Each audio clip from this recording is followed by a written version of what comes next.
Hello, this is another top something list. It's not a top 10, it's a top 15 because it's a top 15 small box games. And we couldn't cram this down into a list of 10, so we're going to do a top 15 because these are all so good and so easy to play. And that's what we mean by small box, is that it's not in a big box. So yeah, we'll be back after this.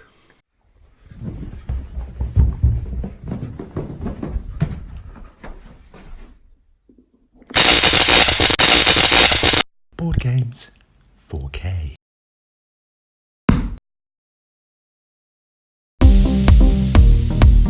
So number 15 on this list is a game called Jazz, the singing card game. And in this one, you got a deck of cards with dealt a hand of cards, and they've got words on them like scoop, diddly, butt, beep, boop. And you put the card down, and you're saying what is on your card and also what was on the cards before it. So you might have it's a memory game, so you've got to remember what the cards come out before you. So if you make a mistake, you pick all the cards up, and it's basically the first one to get rid of the hand, and you can have a good laugh at this. It's mindless, it's a good laugh, and yeah, it's Jazz, the singing card game. So number 14 on this list is a set collection game called Sushi Go, and this one comes in a little tin, and you've basically got a platter of little sushi recipes, and you're drafting cards like sort of 7 wonders, and you're trying to get sets of these different types of sushi, and you get points at the end of the game based on what you've collected. And it's a really simple game. Yeah, it comes in a tin, which is a bit of a pain in the neck because yeah, they don't fit on the shelf very well. But yeah, Sushi Go, and there's another iteration of this called Sushi Go Party, which allows you to play with more players. So yeah, we definitely recommend Sushi Go. So number 13 on this list is a game by Bruno Catala, and it's a wonderful game called Masquerade. And in this game you got cards with different personalities on, like courtly personalities like the king. You've got the witch, and there's loads of them, and they each got a special ability. And what you're doing, so on your turn you will choose at somebody, and you'll take their card, and then you'll swap the cards over, or you won't swap them. What happens is it's a lot of people find it difficult to get their head around, but basically your card is doing the rounds around the table or not, and you've basically got to keep track of where all the different cards are, and then you can challenge people, and if you get it right, you get the courtly person special ability. If you get it wrong, you get a penalty. And it's a wonderful game. It's a little bit weird to sort of, it's counterintuitive to sort of learn this one, but once you got it, it's a really cheap game. It's in a small box, and it's wonderful. It's Masquerade. So number 12 on this list is a game called Teeth Tashin. It's up here. Let's get it down. It's this one. It's close to hand, so we'll get it down. It's this one. And yeah, so yeah, one of you is you take the role of corrupt politicians, and you're trying to bribe people and get money out of them. And it's really wonderful. So you're going around the table, you're bribing and blackmailing people, and trying to get as much money as possible.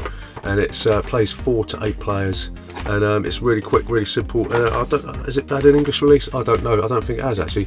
But yeah, Teeth Tashin, it's a great game, and I think it's number 12. I can't remember. So number 11 is a wonderful game. It's a condensed version of Werewolf. It's One Night Ultimate Werewolf, and in this one you've got different roles that get triggered in a certain sequence, right? And you've got an app. You can play it without the app, but you should always play it with the app. And the app will tell you that this character is going to be activated, and then you do it. But everyone's got their eyes closed, right? And then there's werewolves in there, and when you get through all the roles, you get a certain amount of time to question each other. Everyone throws questions around, trying to find out who the werewolves are. And then when the time's up, everybody points, and hurrah! You either get the werewolf or you don't, and you die. So yeah, One Night Ultimate Werewolf. It really condenses down the big party game Werewolf, and we love it. And there's loads of expansions, loads of different versions of this one. One Night Ultimate Vampire and all that. So yeah, a One Night Ultimate Werewolf. It's number 11. So number 10 on this list is The Mind, and this was a Spiel des Jahres nominee. I don't know if it won it. Maybe it did win it. I can't remember. So that's The Mind. So deck of cards 1 to 100, and you dealt these cards out, and you start at number 1, and then everybody's playing. You're trying to play cards in sequence, but you cannot talk to each other. You can't give hints with your eyes and all that sort of stuff. So you're trying to play cards in sequence. We found that people don't like it, but you can count. If everybody counts in sequence, you put your cards down, and that's the easiest way to get through it. But I think a lot of people don't like the way they do that. But we found it a really good laugh. Chucking your cards down, you're counting in your head, trying to all count at the same pace. And yeah, it's mindless, but that is the mind, and it's our number 10.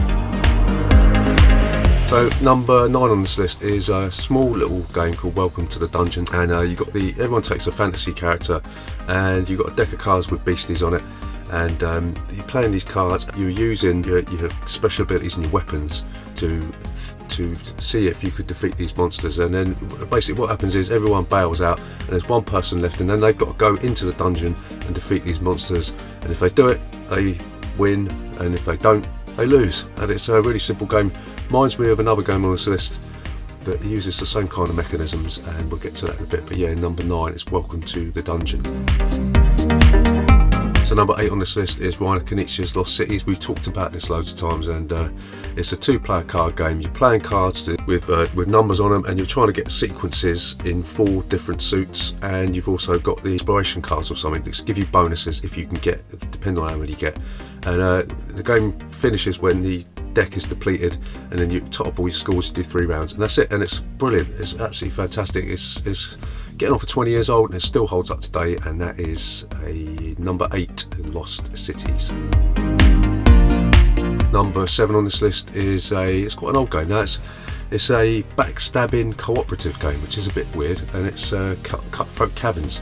So with this one, everybody takes a generic fantasy role, and you build this deck of monster cards, and you go through this deck which represents the dungeon. Everyone's got a sort of a hand of cards like Cosmic Encounter, like they've got different numbers on, they do different things, and everybody's playing these cards trying to defeat these monsters, but only the person who deals the winning blow gets the points for the monster, for killing the monster. So while you're all trying to help each other kill the monster, because if the monster wins, you all die, but only one person gets the points. So you then towards the end you've got to think, am I going to pull the trigger now?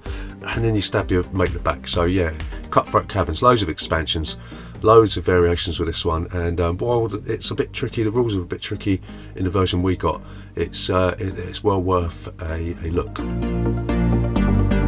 Number 6 is a game by Stefan Dorr. It's For Sale.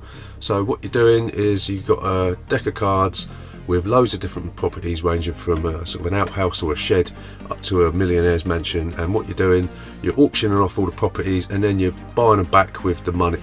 And it plays up to 6 players. It's a fantastic game. It's really quick, really simple, and what else can we say about this one? It's been knocking around for ages. It's a classic now, and For Sale is a wonderful game in a tiny box. Number 5 on this list is a game called Incan Gold. It's been recently reprinted as the original, with the original name Diamond, or I think that's what it's called. And what you're doing in this, you all intrepid explorers or Tomb Raider type characters, and there's a deck of cards with beasties, and they come out, and you're deciding whether or not to stay in the tomb, or you're deciding to come out. If you come out, you take whatever you've collected.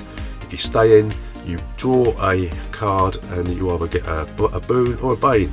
And if a certain amount of banes or hazards come out, then you lose everything. But if the treasure comes out, you can collect it. And it's a really nice push your luck game, and it plays with loads of players. And this one causes a right stir. Everyone has a good laugh with this. There's loads of shouting and stay in, that sort of thing. And it's Incan Gold is our number 5. I think it's 5. So number 4 on this list is a game called Cockroach Poker. It's a deck of cards, tiny little deck of cards with different types of bugs on it. And on your turn, what you're doing is you're taking a card from your hand, and you're putting it face down in front of a player, and you're saying to them that this is a stink bug, and they can either take it into their hand, or they can look at it and then decide to pass it on, right? So, and then tell somebody else, say this is a spider, for instance. It's not a stink bug, it's a spider. And it's a line bluffing game, and what you're trying to do, it's a set collection game, backstabbing bluffing game, and it's always a laugh. And that's Cockroach Poker, one of the best tiny box. So number 3 on this list is a hidden role kind of traitor game called The Resistance.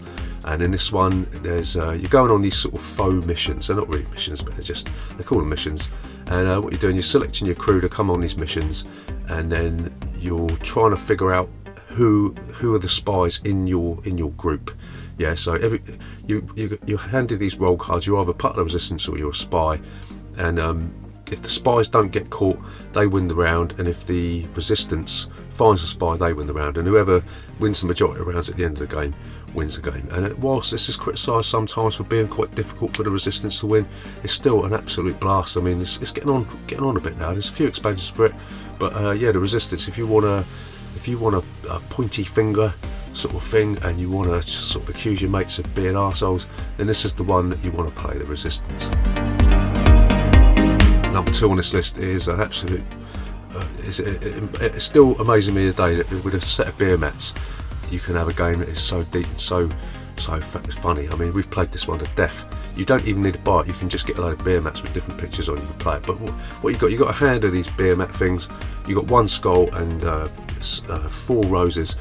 And what you're doing on your turn, you're playing a beer mat face down in front of you, and once everybody's played one, then you can start opening this sort of bidding process, right?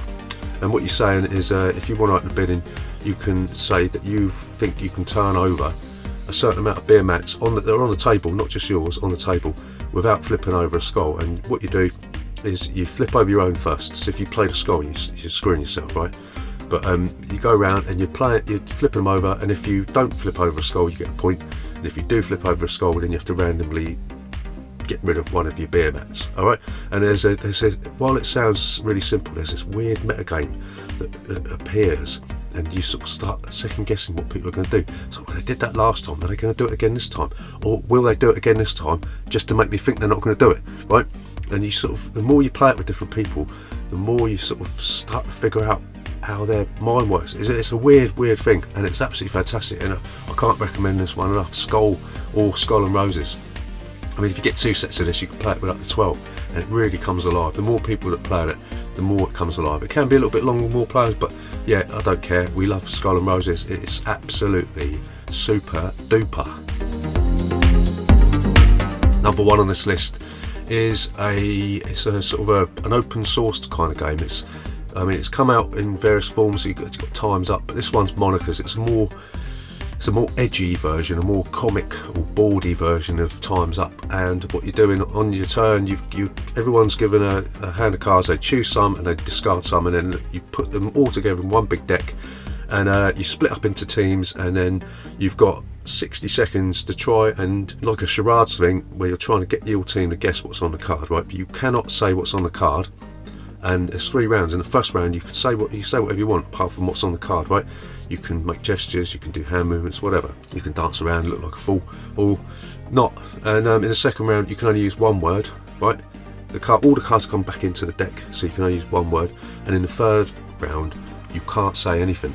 You can't speak. It's basically just charades, right? And there is a 4th round, but this one, it's absolutely hilarious. I mean, I'm not going to say I wet myself with playing this one, but I was a little bit embarrassed. And yeah, everybody we've played this with goes and buys this one. I mean, we just got the Kickstarter expansion, we just got more Monikers, and it's insane. Let's have a look how many cards we got on here. I mean, blinking Ekmush. How many cards are available for Monikers now? I don't know if you can see that. I'll try and put that next to me. Say cheese. Right, so yeah, Monikers one. It's not, well, I say small box. It comes in a small box originally, but it's a big box for us now because we love it so much. And yeah, everybody that plays this one goes out and buys it, or goes out and buys Time's Up, and everybody asks about it after they played it. And Monikers is the number 1 small box game that we've played, and obviously we haven't played them all, but yeah, there you go. So if you enjoyed this video, if you found it informative, then take 2 seconds of your life, give it to us. Donate 2 seconds of your life to subscribe to this channel to see more board games, card games, role-playing games, reviews, playthroughs, unboxings, rambles, nonsense, and yeah, tell us what you like, tell us what you don't like. Stick something in the comments below, and yeah, we'll see you next time.